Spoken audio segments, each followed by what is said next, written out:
Hello प्यारे साथियों, नमस्कार। कैसे हैं आप सब? आशा करती हूँ सब लोग बहुत अच्छे होंगे। साथियों, आज मैं लेकर के आ रही हूँ आपके लिए एक महत्वपूर्ण जानकारी जो है पेटीएम पेमेंट बैंक से रिलेटेड। अगर आप भी हैं पेटीएम यूजर तो इस वीडियो को देखना बिल्कुल न भूलें।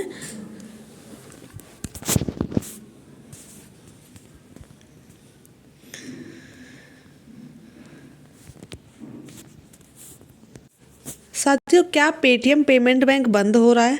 तो मैं आपको बता दूं कि आरबीआई की रिसेंट की गाइडलाइन के द्वारा अभी जो हाल ही में ऑर्डर आया है उसमें पेटीएम पेमेंट बैंक को 29 जनवरी 2024 के बाद किसी भी खाते, चाहे वो प्रीपेड हो, चाहे वॉलेट हो, चाहे फास्टैग हो या फिर आपका कोई फंड ट्रांसफ़र की सर्विसेज हो, इस तरह की किसी भी सुविधा या सर्विस का लेन देन करने की अनुमति नहीं होगी।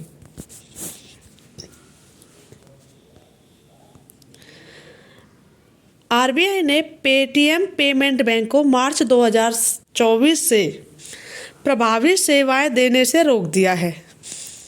पेटीएम पेमेंट बैंक को जमा करना या क्रेडिट या लेन देन करने की अनुमति 29 फरवरी के बाद नहीं होगी। क्यों लिया गया ये फैसला? क्या थी आरबीआई की ऐसी मजबूरी जो उसने इतना बड़ा फैसला लिया? तो मैं आपको बता दूं साथियों कि पेटीएम पेमेंट बैंक ने नियमों का उल्लंघन किया है। कोई भी नियम का पालन नहीं किया है। सबसे बड़ी बात, भारतीय रिजर्व बैंक ने पेटीएम पेमेंट बैंक पर प्रतिबंध लगा दिया है क्योंकि 1 मार्च से सारी इसकी जो भी सर्विसेज हैं वो बंद हो जाएंगी। तो जिसका भी पेमेंट जमा है या पैसा जमा है या जो ट्रांसफ़र कर रहे हैं, लेन देन कर रहे हैं, वो सब अपने खाते से पैसा विड्रॉ कर लें। आरबीआई ने कहा है कि व्यापक सिस्टम ऑडिट रिपोर्ट में बाहरी लेखा और परीक्षकों के बाद अनुपालन सत्यापन रिपोर्ट ने बैंक में लगातार गैर अनुपालन और निरंतर सामग्री यानी कि जो डेटा को इधर से उधर करने का खुलासा किया है।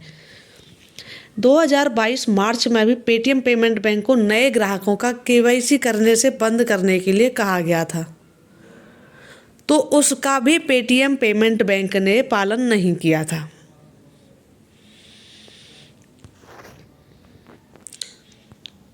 पेटीएम पेमेंट बैंक को 29 फरवरी के बाद किसी भी ग्राहक को खाते में प्रीपेड, वॉलेट, एनसीएमसी या फिर जमा करने या फंड ट्रांसफ़र करने की अनुमति नहीं है। हालांकि जो पैसा खाते में रहेगा, कौन सी सुविधाएं रहेंगी कौन सी नहीं, तो जो पैसा आपके खाते में रहेगा या कैशबैक या रिफंड कभी भी जमा किया जा सकता है। कई ग्राहकों को उनके चलते बचत, चालू बैंक खातों, प्रीपेड उपकरणों, फास्टैग और एनसीएमसी के बिना किसी भी प्रतिबंध और उसके उपलब्ध शेष राशि तक निकासी के उपयोग की अनुमति देने की आवश्यकता होगी। यानी कि अगर आपका पेटीएम पेमेंट बैंक में कुछ पैसा जमा है तो कोशिश कीजिएगा कि आप 29 तारीख तक उसको विड्रॉ कर लें, क्योंकि इसके बाद आप ट्रांसफ़र नहीं कर सकते हैं, फास्टैग रिचार्ज नहीं कर पाएंगे। इस तरह की सुविधाएं आपकी बंद हो जाएंगी। और दूसरी बात, आपका जो पैसा होगा उसको आप विड्रॉ कर लें। केंद्रीय बैंक ने कहा है कि फंड ट्रांसफ़र का उपयोग निकासी के अलावा 29 फरवरी के बाद बैंक द्वारा कोई भी अन्य बैंकिंग सेवाएं, बीबीपीओयू, यो Bharat bill pay operating unit system, जो सुविधाएं हैं वो नहीं इसको दी जाएंगी। यानी पेटीएम को जो आपकी यूपीआई जो सर्विसेज दी जाती थी ना, वो भी अब नहीं दी जाएंगी। इसके अलावा मूल कंपनी 197 कम्युनिकेशन और पेटीएम पेमेंट सर्विसेज के नोडल खातों को 29 फरवरी तक समाप्त करना होगा। यानी जितने भी क्लाइंट के खाते पेटीएम पेमेंट में खुले होंगे वो 29 जनवरी से पहले पहले अपने ये सारे मैटर निपटा लें। और कोशिश कीजिए, लेकिन इसकी जो अनुमति होगी वो 15 मार्च तक होगी। 15 मार्च तक सारे खाते इसके डिलीट कर दिए जाएंगे। इसके बाद कोई भी लेन देन की, कोई भी विड्रॉ की, किसी भी तरह की कोई भी इंफॉर्मेशन या जानकारी इससे रिलेटेड इसके बाद में नहीं दी गई है। आप पेटीएम पेमेंट बैंक का इस्तेमाल लास्ट 15 मार्च तक ही कर सकते हैं विड्रॉ करने के लिए। इसका क्या अर्थ है कि पेटीएम बैंक को केवल जमा स्वीकार करने की अनुमति है, वे कर्ज नहीं दे सकते तथा वे किसी अन्य विनियम ऋणदाता के साथ साझेदारी नहीं कर सकते। इसके अलावा वे डेबिट कार्ड जारी कर सकते हैं, लेकिन क्रेडिट कार्ड जारी नहीं कर सकते जब तक किसी भी भागीदार बैंक या एनबीएफसी के साथ ब्रांडेड या सह उधार व्यवस्था के तहत ना हो। अभी तक क्या था कि जो पेटीएम पेमेंट थी वो क्रेडिट कार्ड जारी नहीं कर सकती थी, सिर्फ डेबिट कार्ड दे सकती थी। तो आपने देखा होगा कई लोग बोलते थे कि क्रेडिट कार्ड बनवा देंगे पेटीएम का, तो वो सारी फेक थी और उससे ना आपका जो डेटा था वो थर्ड पार्टी को प्रोवाइड किया जा रहा था पेटीएम पेमेंट के थ्रू। इससे कई सारे फ्रॉड निकल के आ रहे थे। कई इसमें चाइनीज कंपनी इन्वॉल्व है पेटीएम पेमेंट बैंक में।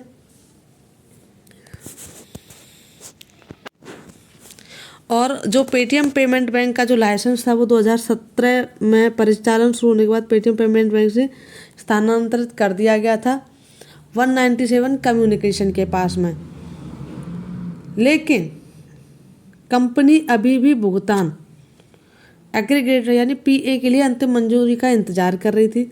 नए जो प्रतिबंध थे प्रभावी रूप से बैंकिंग परिचालन को जो बंद कर देंगे जब तक कि इकाई के माध्यम से कोई भी सेवा या कोई भी भुगतान इससे स्थानांतरित या नहीं किया जाएगा।